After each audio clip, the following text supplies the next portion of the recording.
ബുധനാഴ്ച രാവിലെയാണ് Latin American ലോകകപ്പ് യോഗ്യതാ പോരാട്ടത്തിൽ അർജന്റീനയും ബ്രസീലും ഏറ്റുമുട്ടുന്നത്. അർജന്റീന ഉറുഗ്വേയെയും ബ്രസീൽ കൊളംബിയയെയും പരാജയപ്പെടുത്തിയാണ് എത്തുന്നത്. ഇപ്പോൾ ബ്രസീലിനെതിരെയുള്ള മത്സരത്തെക്കുറിച്ച് സംസാരിച്ചിരിക്കുകയാണ് Argentine goalkeeper Emiliano Martinez. മുൻ ടീമുകളെ നേരിട്ടതുപോലെ തന്നെ ബ്രസീലിനെയും നേരിടുമെന്ന് എമി പറഞ്ഞു.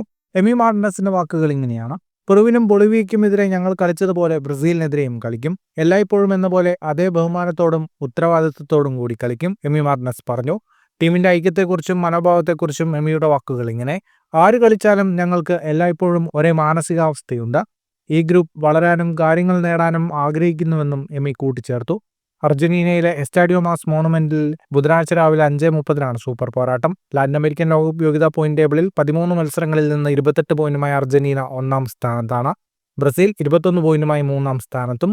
ബ്രസീലിനെതിരെ സമനില നേടിയാൽ അർജന്റീനയ്ക്ക് 2026 ഫിഫ ലോകകപ്പിന് യോഗ്യത നേടാൻ സാധിക്കും.